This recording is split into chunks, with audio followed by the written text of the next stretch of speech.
Yeah, so this week I had a chance to test out Bandai Namco's new action RPG called Scarlet Nexus. So they released the demo on Xbox this week, Xbox One specifically, and they are releasing it on the PlayStation platforms next week, the demo itself. The game is coming out the 25th of June, so it's a little bit to go.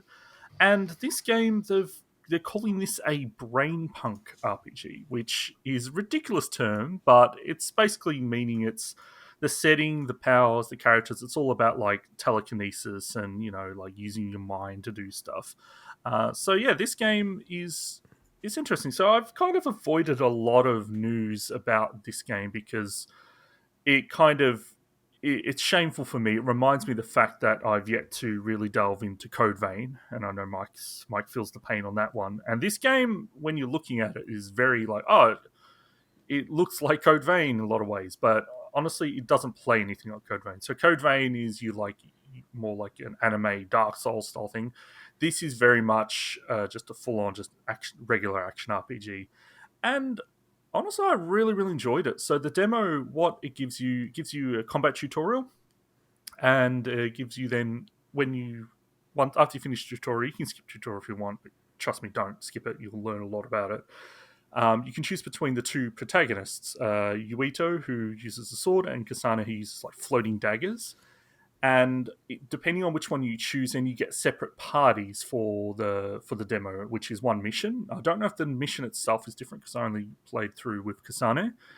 And this, yeah, so talking about the fact that this is an action RPG, it's got a big focus on combat. Like this game is all about the combat, and it's pretty wild. There's a lot going on. The mission itself was fairly linear, so you just run around pretty small maps, taking out enemies, collecting items, and then you face a boss and some kind of mini bosses on the way.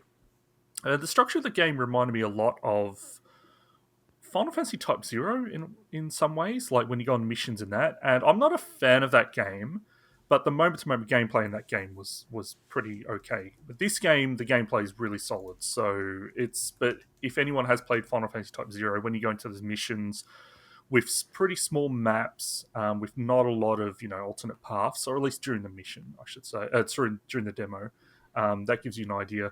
But yeah, combat. This is probably. Can I just ask, because when you said Final Fantasy Type Zero, and I'm like, yes, I've heard of that game before, and I was like googling it.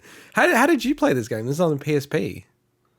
Type Zero got a HD remake on PS3 and Xbox 360. Oh, Sorry, no, Xbox One and PS4. they should have Sorry. listed that on the Wikipedia page. It's not even listed. Interesting. Yeah.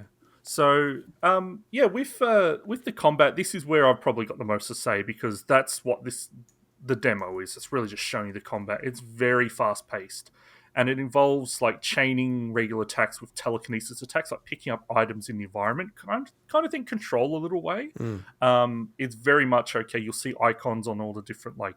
Oh, there's a huge crate over there, or there's like a dump truck on the highway up there. You can like chain your attacks and charge up and throw things at enemies. It's actually really, really cool, but there's so much going on. Like, you hold RB and then you can access abilities from all your team members, and those abilities are like buffing yourself with electric attacks, turning invisible so you can get sneak attacks, slowing down time.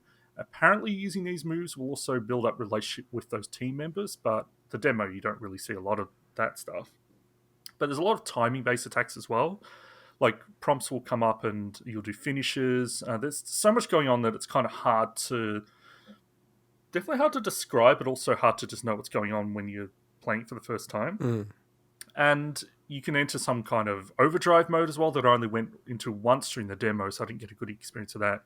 But probably the coolest moment was during the boss encounter. I had to lift, essentially lift the giant dump truck off a highway, smash it on the boss, which looked really cool, and then it subdued it and I could take it out.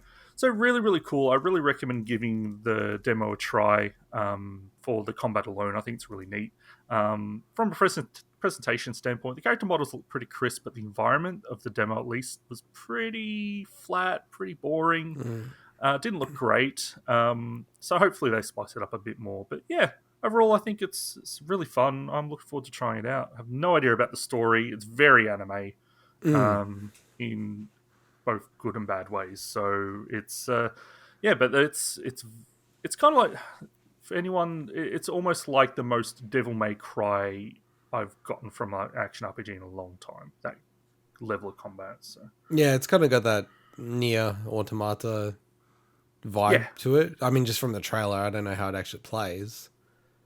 yeah, that game can get a little hectic, but because you've got all different party members going at the same time in this as well, it's even more so. Yeah, it's worth a try. And what platforms is it on? So it's on PlayStation 4, PlayStation 5, Xbox One, and the new Xbox platforms. And PC, I should say, as well. So pretty much everything except Switch. I have to say, like, just on the Xbox, I actually was going through all my Xbox 360 collection. I'm like, maybe I should get a Series X because you can just play all these games on it. Yeah, you got to remember, not all the games are backwards compatible, though. Oh, really? Yeah, not every 360 game is backwards compatible. Really? So I need to go through and check each one.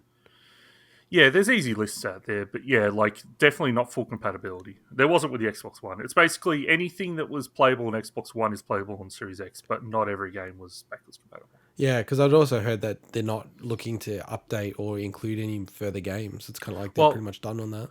Well, I don't know if that was a recent comment because when they announced that, it was to focus on the Xbox Series X backwards compatibility stuff. So some people are hoping that at some point when they've got that stuff locked down, they may start to do it. But honestly, look, there's some games like just LA Noire the other week. That's an example of a game that isn't backwards compatible. So. Oh wow! Okay, yeah, there you go. Okay, I guess I just have to dust off the 360 then and get that rolling. All right, cool. All right, well, let's get into our next feature.